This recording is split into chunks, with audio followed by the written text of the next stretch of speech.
Bom, meus caros, boa tarde a todos. É um prazer estar aqui participando desse Fórum da Cidadania, abarcando um tema que é absolutamente importante para a nossa sociedade, que é a questão do direito eleitoral e da própria história do processo eleitoral em nosso país. E os senhores não tenham dúvida, e aposto que seja um pensamento unânime. Trata-se de um terreno a respeito do qual há de haver ainda um elevado processo de incremento. É uma área que precisa, inegavelmente, de melhorias, de um grande e profundo aprimoramento no sistema jurídico-constitucional desse país. Não é por outra razão que assistimos quase que diariamente este tema sendo explorado pela mídia, atacando de forma contundente e com grande dose de razão o nosso sistema eleitoral e suas falhas. E dentre os problemas que podemos encontrar no nosso sistema eleitoral, nós verificamos essa importantíssima e grave questão relativa às causas de elegibilidade, ou seja, as regras que tratam, que cuidam dos requisitos para que alguém possa assumir o importantíssimo papel de representante da sociedade perante os poderes executivo e legislativo. A área, repito, a respeito da qual há de haver muita melhoria ainda. E esse tema, elegibilidade, que costumeiramente vem através da mídia em voga como a questão daqueles que não têm um currículo, um histórico de honradez, de moralidade, a sua vida pregressa, compatível para o exercício de um mandato eletivo. Esse tema vem costumeiramente apresentado como a questão dos fichas sujas. Essa é uma questão que ganhou muita notoriedade no nosso país e ainda vem provocando debates. Como os senhores têm acompanhado pela imprensa, nós viemos de uma recente mini-reforma eleitoral que modificou em parte a Lei Geral das Eleições, mas parou por aí, não se avançou naquele momento para se tratar desse tema, ou pode-se dizer, de certa forma, que o Congresso, naquele momento, pôs uma pá de cal naquele assunto, ainda que provisoriamente, e isso não satisfez, como não poderia satisfazer a nossa sociedade, levando à utilização desse instrumento popular, que é a demanda da iniciativa popular, que hoje nós acompanhamos pela mídia, que se encontra no Congresso, um requerimento que é assinado por milhões de brasileiros, cobrando do Congresso que purgue a sua mora, a respeito de legislar acerca das condições necessárias para que alguém possa exercer legitimamente o mandato eletivo. E eu pretendo ser muito breve, até pelo tempo, e para que possa sobrar um espaço maior para os debates. Mas eu acho muito importante, quando se cuida desse assunto, nós nos situarmos na história do nosso direito constitucional recente. E isso facilita a assimilação das razões e motivos que têm levado às constantes críticas endereçadas ao legislador. Ou por que as coisas são assim? Por que na prática, perguntaria um cidadão conversando com outro no botequim, por que fulano, que responde a diversas ações penais em curso, a respeito do qual há na imprensa notícias de envolvimento em crimes graves, informação de quadrilha, etc., por que esta pessoa tem o seu registro de candidatura deferido pela Justiça Eleitoral? Por que diabos essa pessoa não tem o seu registro de candidatura indeferido se essa pessoa, em tese, não ostenta os requisitos necessários de moralidade e a sua vida pregressa compatíveis para o exercício do mandato? E a resposta a essa indagação, a esta pergunta de $1 milhão, tem origem na nossa Constituição de 88.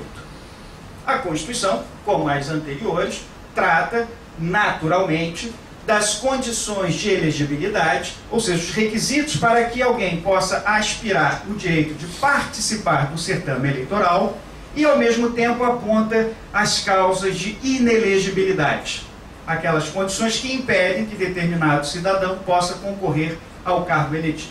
E isso é natural encontrarmos no texto constitucional. E a Constituição de 88, ao cuidar do assunto, no seu artigo 14, trouxe no parágrafo 9º uma regra também comum, delegando à legislação complementar o trabalho de estabelecer outras causas de inelegibilidade. A Constituição aponta 3 ou 4 causas de inelegibilidade, até porque a Constituição não pode tratar de tudo e de todos de forma minuciosa, e remete à legislação complementar o estabelecimento de outras causas de inelegibilidade. E ali disse em 88 o poder constituinte.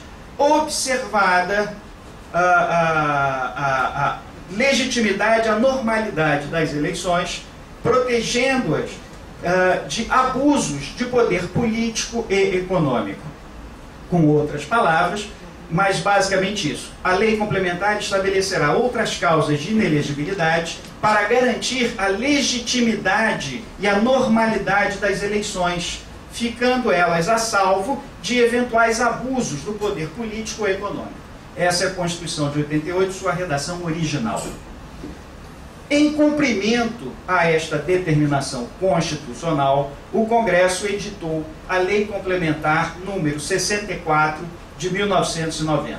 Então, cumprindo a determinação constitucional, o Congresso aí baixou a Lei Complementar que cuida das causas de inelegibilidade e define, conceitua e trata das investigações por abuso de poder político e econômico, como assim determinou a Constituição.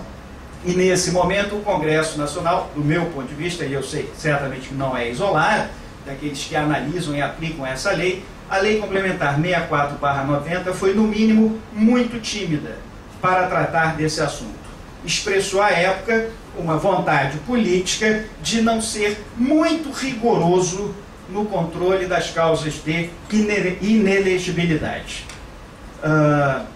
E cuidou também da questão relativa ao abuso de poder político e econômico. Só para que os senhores vejam a timidez desse regramento e a sua ineficiência prática, ao tratar, e eu vou pensar isso apenas como exemplo para seguir adiante, ao tratar do importante assunto relativo à influência do abuso do poder político e econômico nas eleições, estabeleceu no seu artigo 22, incisos 14 e 15, os efeitos da decisão que julga procedente a representação por abuso de poder político e econômico. E ao contrário do que poderíamos esperar, essa eficácia prática é absolutamente amesquinhada. Por quê? Em suma, porque não quero me aprofundar por esse viés. Se a representação por abuso de poder político ou econômico, que envolve um processo de longa tramitação, se este processo terminar na última instância, depois das eleições, que arriscaria dizer, isso corresponde na prática a 99,9% dos casos, tendo em vista que os fatos que ocorrem durante o processo eleitoral situam-se proximamente à data da eleição, e tratando de um processo de rito longo que há de passar por várias instâncias, é praticamente certo assegurar que o seu desfecho se dará após outubro, que é o mês em que ocorrem as eleições. Então, se porventura determinado indivíduo for condenado pela prática de abuso de poder político e econômico, e esta pessoa tiver ganho as eleições, tiver sido diplomado e estiver em vias de assumir o mandato, por exemplo, sendo julgada procedente essa representação e não tendo à época o Ministério Público ou outro legitimado se podido valer desses mesmos fatos para lançar mão de outros remédios jurídicos, tais como, especificamente, recurso contra expedição de diploma, prazo 3 dias após diplomação, ou ação de impugnação ao mandato eletivo, prazo 15 dias após a diplomação, perdidos esses prazos, então, fechando esta porta, uma vez julgada procedente aquela representação a que me referi, não vai haver qualquer influência desta decisão no exercício do mandato eletivo daquele que venceu as eleições a despeito do abuso cometido. Então não haverá influência naquele mandato ganho, provavelmente por causa do abuso reconhecido na Justiça Eleitoral. E não para aí o absurdo, porque a procedência dessa representação leva à inelegibilidade por 3 anos. Poderíamos pensar, bom, pelo menos isso pode atrapalhar os planos políticos daquele que se elegeu de forma ilegítima, mas certamente há de aspirar a uma continuação de um próximo mandato. Só que o entendimento acerca desta legislação complementar é que o prazo de 3 anos de inelegibilidade conta-se a partir da eleição.